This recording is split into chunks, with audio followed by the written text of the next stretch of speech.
जगतपुर गांव में झुमरू नाम का एक दुबला पतला कमजोर नाई रहता था। उसकी कमजोरी का ज्यादातर गांव वाले उसका मजाक और फायदा उठाते थे। आज झुमरू अपनी दुकान खोलकर बैठा ही था कि तभी गांव के दो बिगड़ैल बिल्ला और जग्गू उसकी दुकान पर आकर बोले, क्या हाल है झुमरू भैया, सब कुछ ठीक तो है? आज तो बड़े चमक रहे हो। लगता है भाभी जी ने आज अपने हाथों से तुम्हारे बालों में तेल लगाया है? बिल्कुल सही कहा बिल्ला भैया, आज झुमरू भैया बिल्कुल सलमान खान की तरह लग रहे हैं। देख नहीं रहा, सिर्फ सलमान खान की तरह ही नहीं लग रहे, बल्कि मुझे तो लगता है कि झुमरू भैया की बॉडी भी बिल्कुल सलमान खान की तरह ही होती जा रही है भैया। इतना कहकर जग्गू और बिल्ला झुमरू का मजाक उड़ाते हुए हंसने लगे। अरे ऐसा मत बोलो बिल्ला भैया, अगर झुमरू भैया को कहीं गुस्सा आ गया तो हमारे तो लेने के देने पड़ जाएंगे। सही कहा यार जग्गू, कहीं गलती से झुमरू भैया ने एक थप्पड़ हम दोनों को मार दिया तो हमारे तो फिल्मी स्टाइल की तरह दांत बाहर आ जाएंगे भाई। तुम दोनों को अपने बाल कटवाने हैं क्या?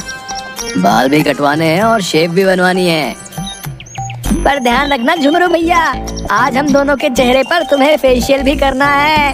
वो क्या है ना, गांव के मुखिया की बेटी की आज शादी है और हम दोनों को उस शादी में सबसे सुंदर दिखना है। इतना कहकर दोनों कुर्सी पर बैठ गए। झुमरू ने एक एक करके उन दोनों की शेव और बाल बना दिए। जग्गू और बिल्ला ने अपने चेहरे पर खूब महंगा मसाज भी करवाया। आप दोनों के 5 हो गए। बस 500? मुझे तो लगा था कि हम दोनों के चेहरे पर फेशियल करने के तुम 5000 रुपए लोगे। आप दोनों ने चेहरे पर जो फेशियल करवाया है वो थोड़ा महंगा है, उसकी क्रीम बहुत महंगी आती है। सोच लो, कुछ और ज्यादा कर लो पैसे।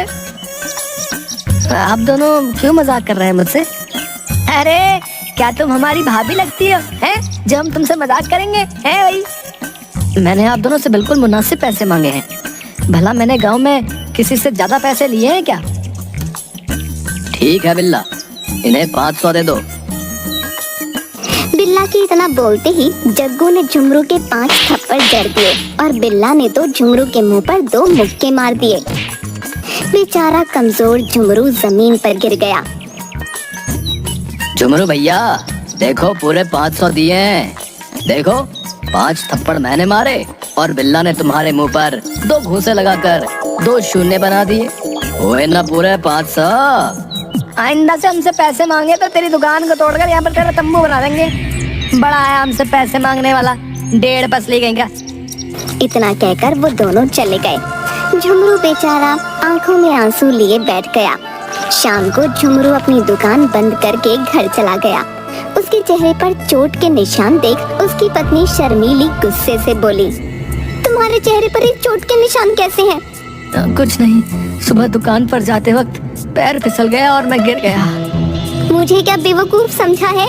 शक्ल से ही लग रहा है कि किसी ने तुम्हारे मुंह पर जोर जोर से मुक्के मारे हैं। जब सब कुछ जानती ही हो तो फिर पूछ क्यों रही हो? मेरी समझ में नहीं आता कि आखिर आप इतने डरपोक क्यों हैं? गांव वाले आपका मजाक उड़ाते हैं, जिसकी मर्जी होती है वो आपको पीट कर चला जाता है, आप कुछ कहते क्यों नहीं? कैसे कहूँ, मैं और लोगों की तरह शक्तिशाली नहीं हूँ। मैं कितना दुबला पतला हूँ, गांव वाले मुझे 1.5 पसली कहकर बुलाते हैं। अरे अगर आप दुबले पतले हैं तो क्या हुआ? क्या दुबले पतले लोगों के अंदर ताकत नहीं होती? लड़ने के लिए हिम्मत होनी चाहिए। तुम्हारे अंदर तो वो भी नहीं है। अब खड़े खड़े मेरा मुंह क्या देख रहे हो? तुम्हारे चेहरे पर नील पड़ रहे हैं, जाओ जाकर डॉक्टर बाबू को दिखा कर आओ।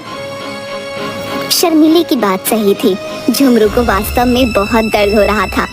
झुमरू चुपचाप घर से निकलकर डॉक्टर मुरारी के घर पर चला गया। मगर मुरारी के घर जाकर हैरान रह गया। अरे मुरारी जी, आपका कमरा तो किसी साइंटिस्ट के कमरे जैसा लग रहा है। दरअसल मुझे डॉक्टरी करने के साथ साथ प्रयोग करने का भी बहुत शौक है। झुमरू, खैर ये सब छोड़ो, ये बताओ कि कैसे आना हुआ? मेरे चेहरे पर बहुत दर्द हो रहा है। झुमरू के कहने पर डॉक्टर मुरारी झुमरू के चेहरे को गौर से देखने लगे। लगता है आज तुम्हें फिर से किसी ने पीटा है, और मेरा ख्याल है तुम्हें किसी और ने नहीं बल्कि जग्गू और बिल्ला ने ही पीटा है। आपने बिल्कुल सही पहचाना। एक तो उन लोगों ने मेरे पैसे भी नहीं दिए और ऊपर से मुझे मारा भी अलग से। क्या तुम्हारे पैसे भी नहीं दिए और तुम्हें पीटा अलग से? आखिर तुम इतना डरते क्यों? क्या तुम्हें गुस्सा नहीं आता? बहुत आता है। मन तो कर रहा था कि उन दोनों का मुंह तोड़ दूं, लेकिन मैं जानता हूँ कि अगर मैं ऐसा करता तो और ज्यादा मार खाता। वैसे आप ये शीशी में क्या बना रहे थे? उसमें से धुआं निकल रहा था। मैं एक ऐसी दवाई तैयार कर रहा हूँ कि जिसे पीकर इंसान इतना शक्तिशाली हो जाएगा कि एक ही मुक्के से वो चट्टान को भी तोड़ देगा। डॉक्टर की बात सुनकर झुमरू हैरत में पड़ गया। अगर ऐसा है डॉक्टर साहब तो वो दवाई आप मुझे पिला दीजिए। पागल हो गए हो क्या? पहले जानवरों के ऊपर प्रयोग किए जाते हैं, इंसानों के ऊपर नहीं। कहीं तुम्हें कुछ हो गया तो मैं जेल चला जाऊंगा। ठीक है डॉक्टर साहब, तो आप एक काम कीजिए, मुझे कुछ दवाई लिख दीजिए ताकि मेरा दर्द कम हो जाए। झुमरू के कहने पर डॉक्टर ने झुमरू को कुछ टैबलेट दे दी। झुमरू को गोली खाकर आराम मिल गया और झुमरू अपने घर चला गया। कुछ दिन ऐसे ही चलता रहा। एक दिन झुमरू अपनी पत्नी के साथ बाजार से लौट रहा था कि तभी जग्गू की बाइक शर्मीली से जा टकराई। शर्मीली, जग्गू और बिल्ला नीचे गिर गए। ये क्या हरकत है बिल्ला भैया? देखकर नहीं चल पाते क्या? तुम्हारी वजह से मेरी पत्नी को चोट लग गई। बिल्ला और जग्गू उठकर खड़े हो गए। क्या वाला 1.5 पसली नाई है? खुद तो अंधों की तरह चल रहे हो सड़क पे हैं, ऊपर से हमें दोष दे रही है। लगता है ये उस दिन के 500 रुपए भूल गया। इसे फिर से 500 रुपए देने होंगे। इतना बोलकर दोनों ने झुमरू को पकड़ लिया। ऐसा मत करो, मेरी पत्नी के सामने मुझे मारोगे तो मेरी बेइज्जती हो जाएगी। शर्मीली दर्द से कराहते हुए बोली, छोड़ दो मेरे पति को। एक तो अंधाधुंध फुल रफ्तार से अंधे होकर बाइक चलाते हो। तुम्हारी बाइक मेरी कमर से टकराई है। माफी मांगने की बजाय ऊपर से अकड़ रहे हो। मैं तुम दोनों की शिकायत मुखिया से करूंगी। शौक से कर दो, मुखिया हमारा क्या बिगाड़ लेगा है? वो तो खुद हमारे पिता से उधार पैसे मांगने आता है। मत बोलो, मेरे पिता और बिल्ला के चाचा इस गांव के जमींदार हैं। वैसे भाभी, तुम्हारी कमर इतनी नाजुक है तो हम क्या करें? अरे शर्मीली भाभी, इस 1.5 पसली में क्या रखा है? हम दोनों से दोस्ती कर लो, तुम्हें रानी बनाकर रखेंगे, रानी। ये क्या बकवास कर रहे हो तुम दोनों? तुम्हें शर्म नहीं आती? मेरे ही सामने मेरी पत्नी को छेड़ रहे हो। हाँ छेड़ रहे हैं, तो तू क्या कर लेगा बे? हैं? ओ यार, क्यों इस 1.5 पसली से खामखा बात करके अपना वक्त बर्बाद कर रहा है? जड़ पे 2-3 गाल पर। बिल्ला के कहने पर जग्गू ने 2-3 थप्पड़ झुमरू के गाल पर जड़ दिए और वो दोनों झुमरू का मजाक उड़ाते हुए वहाँ से चले गए। जब तुम मेरी सड़क पर इन लड़कों से मेरी रक्षा नहीं कर सकते तो फिर तुम्हारे पति होने का क्या फायदा? डूब मरो चुल्लू भर पानी में। इतना कहकर शर्मीली गुस्से से वहाँ से चली गई। झुमरू रात तक वहाँ गुस्से की हालत में खड़ा रहा।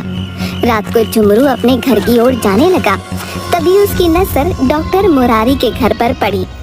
झुमरू तुरंत मुरारी के घर के अंदर चला गया और झुमरू वही ताकत की दवाई उठाकर घर चला आया। अगली सुबह वो बगैर कुछ खाए पिए घर से बाहर आकर उस शीशी को जेब से निकालते हुए गुस्से में अपने आप से बोला, बिल्ला और जग्गू ने मेरा जीना हराम कर रखा है। कल तो इन दोनों ने हद कर दी, मेरी पत्नी के सामने मुझे बेइज्जत कर दिया। मैं उन दोनों को नहीं छोड़ूंगा, और उन दोनों को ही क्यों, पूरा गांव मेरा मजाक उड़ाता है। मैं सबको सबक सिखाऊंगा। इतना बोलकर जग्गू वो पूरी शीशी पीने ही वाला था कि तभी वो खुद से बड़बड़ाते हुए बोला, नहीं, ये मैं क्या कर रहा हूँ? डॉक्टर मुरारी ने कहा था कि इसका प्रयोग सबसे पहले जानवरों में किया जाएगा, लेकिन मेरी जिंदगी भी तो किसी जानवर से कम है क्या? जब भी किसी का दिल चाहता है तो जानवरों की तरह मुझे पीट कर चला जाता है। मैं एक काम करता हूँ, इसको आधा ही पीता हूँ, जो होगा देखा जाएगा। इतना कहकर झुमरू ने आधी शीशी पीकर जेब में रख ली, मगर उसे अपने अंदर कुछ भी परिवर्तन महसूस नहीं हुआ। अरे, मुझे तो कुछ भी महसूस नहीं हुआ। ऊपर से मुझे भूख और लगने लगी। जेब में खाने के लिए पैसे तो है नहीं। चलो चाय से ही गुजारा कर लेते हैं। झुमरू गांव में एक चाय की दुकान पर आकर चाय वाले से बोला, एक चाय देना भैया। क्या हाल है झुमरू भैया? सुना है कल बिल्ला और जग्गू ने तुम्हारी पत्नी के सामने तुम्हें पीट दिया। इतना कहकर चाय वाला हंसने लगा। झुमरू ने अपनी मुट्ठियां गुस्से से भींच लीं। तभी वहाँ जग्गू और बिल्ला हंसते हुए आ गए। एक कप चाय हमें भी पिला दो भैया। और हाँ भाई, चाय के पैसे वैसे जो है ना हमारे झुमरू भैया देंगे, समझे? लेकिन मेरे पास सिर्फ एक ही चाय के पैसे हैं, समझे? अबे हमें इससे क्या मतलब बे? अबे पैसे तो तू देगा बे। अरे बहस मत करो झुमरू भैया, अभी नहीं है तो बाद में दे देना। तो ये कैसी बातें कर रहे हो तुम? मैं सिर्फ अपनी चाय के पैसे दूंगा। अरे मैं तो इसलिए बोल रहा था कि ये दोनों तुम्हें खामखा पेट देंगे। आज तुम्हें इतना गुस्सा क्यों आ रहा है? चाय वाले के कहने पर झुमरू सोच में पड़ गया। ये सच था कि दवाई पीने के बाद झुमरू को बेहद गुस्सा आ रहा था। तभी अचानक देखते ही देखते झुमरू की शर्ट फट गई और झुमरू के हाथों के मसल्स निकल आए। ये देखकर चाय की दुकान पर मौजूद सभी व्यक्ति हैरत में पड़ गए। तुम दोनों ने कल मेरी पत्नी के सामने बहुत बेइज्जती की है ना, अब मैं तुम दोनों को नहीं छोड़ूंगा। झुमरू का शरीर देखकर जग्गू और बिल्ला थर थर कांपने लगे। अरे इसको क्या हो गया बिल्ला? ये कमजोर नाई से पहलवान कैसे बन गया? तभी झुमरू ने उन दोनों को पूरी तरह से पीट दिया। बिल्ला और जग्गू की पसलियां तोड़कर झुमरू गुस्से से चाय वाले से बोला, क्यों रे, तुझे बड़ी हंसी आ रही थी मुझे देखकर, हैं? अरे नहीं झुमरू भैया, हम तो आपकी भलाई के लिए बोल रहे थे, हम सब आपके साथ में हैं। आते ही तूने मेरा सबसे पहले मजाक उड़ाया था। उन दोनों से कुछ कहने की बजाय तू मुझसे ही चाय के पैसे मांग रहा था, है बे? इतना कहकर झुमरू ने लातों और घूंसों से चाय वाले का मुंह लाल कर दिया। चाय वाला बेहोश होकर गिर पड़ा। पूरे गांव में हाहाकार मच गया। कुछ ही देर में गांव का जमींदार चौधरी अपने आदमियों को लेकर गुस्से से झुमरू के घर पर पहुंचकर उसकी पत्नी से बोला, कहाँ है तेरा पति झुमरू? उसने मेरे भतीजे और बेटे को इतनी बुरी तरह से मारा है कि उनकी पसलियां तक तोड़ दी। ये कैसी बात कर रहे हैं आप चौधरी जी? मेरे पति तो बेहद दुबले पतले और बहुत सीधे हैं। उल्टा तुम्हारे बेटे और भतीजे ने कल बाइक से मेरी पीठ पर चोट मार दी और मुझे छेड़ा। और अरे बकवास मत कर शर्मीली, हैं? अरे पूरे गांव में तेरा पति सबको बेदर्दी से पीटता फिर रहा है, हैं? तभी अचानक वहाँ पर झुमरू आ गया। झुमरू को देखकर चौधरी थर थर कांपने लगा और अपने आदमियों से बोला, अरे देखते क्या हो, अरे निकाल दो इसकी सारी पहलवानी। चौधरी के कहने पर चौधरी के आदमी झुमरू को मारने के लिए बढ़े, मगर झुमरू ने देखते ही देखते चौधरी के सारे आदमियों को धूल चटा दी।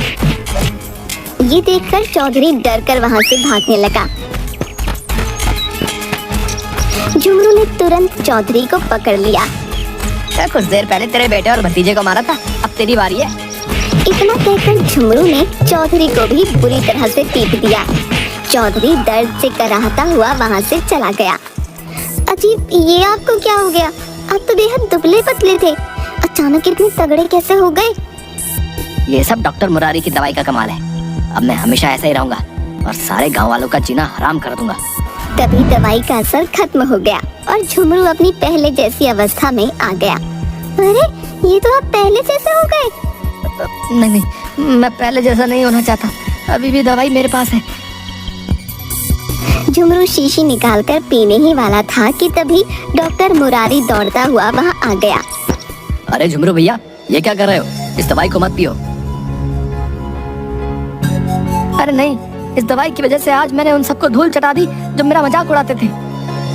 अरे झुमरू भैया, कल पूरी रात मैं इस दवाई को घर में ढूंढता रहा, लेकिन जब सुबह मुझे पता चला कि तुमने सबको पीट दिया तो मैं समझ गया कि ये दवाई तुमने पी ली है। ये दवाई वैसी नहीं है जैसा तुम समझ रहे हो। दूर हट जाओ डॉक्टर मुरारी, और तुम मुझे इस तरह की और दवाई बना कर दो। झुमरू, मैं तुम्हें वही बताने की कोशिश कर रहा हूँ। ये दवाई सिर्फ कुछ देर के लिए इंसान को थोड़ा सा आकार बढ़ाकर मसल्स बना देती है, लेकिन ताकत पैदा नहीं कर सकती। आप कहना क्या चाहते हैं? वही जो तुम सुन रहे हो। इसे पीने से सिर्फ तुम्हारे मसल्स और थोड़ी सी लंबाई बढ़ेगी, लेकिन जिन गांव वालों को तुमने पीटा है वो तुम्हारी खुद की ताकत है झुमरू। मैं नहीं मानता। अगर ऐसी बात है तो फिर मुझे गुस्सा क्यों आ रहा था? झुमरू, इस दवाई को पीने के बाद सिर्फ इंसान को थोड़ा सा गुस्सा आ जाता है। जब तुम्हारे शरीर का आकार और मसल्स बढ़ गए तो तुम्हें उसे देखकर हिम्मत आ गई। जबकि सच तो यह है कि अगर तुम इसे नहीं भी पीते और अपने अंदर हिम्मत पैदा कर लेते तो तुम उन लोगों को वैसे भी मार लेते। झुमरू, तुम सिर्फ देखने में दुबले पतले जरूर हो, लेकिन तुम्हारे अंदर एक आम आदमी की तरह ही ताकत है। आप सही बोल रहे हैं डॉक्टर, शायद मुझ में हिम्मत की ही कमी थी। आज के बाद अब मैं अन्याय नहीं सहूंगा। उस दिन के बाद झुमरू ने डरना छोड़ दिया। एक दिन झुमरू उसी चाय वाले की दुकान पर चाय पी रहा था कि तभी वहाँ पर जग्गू और बिल्ला आ गए। कहीं ये लोग मुझसे बदला लेने तो नहीं आए? झुमरू उन दोनों की ओर गौर से देखने लगा। तभी जग्गू फुसफुसाकर बिल्ला के कान में बोला, अबे यहाँ तो झुमरू ना ही खड़ा है, देख कैसे हमें घूर कर देख रहा है। अबे तो हमें क्या है, हम कोई लड़ने थोड़ी आए हैं भाई। अबे ये हमें घूर रहा है, कहीं ऐसा ना हो कि ये फिर से पहलवान बनकर हमें पीट दे। तू सही कह रहा है यार, चल निकल लेते हैं यहाँ से चुपचाप, कहीं ऐसा ना हो कि ये हमें फिर से पीट दे। जग्गू और बिल्ला बड़ी फुर्ती से दुम दबाकर भाग गए। झुमरू के होठों पर मुस्कुराहट आ गई। इसके बाद झुमरू अपनी पत्नी के साथ खुशी खुशी रहने लगा।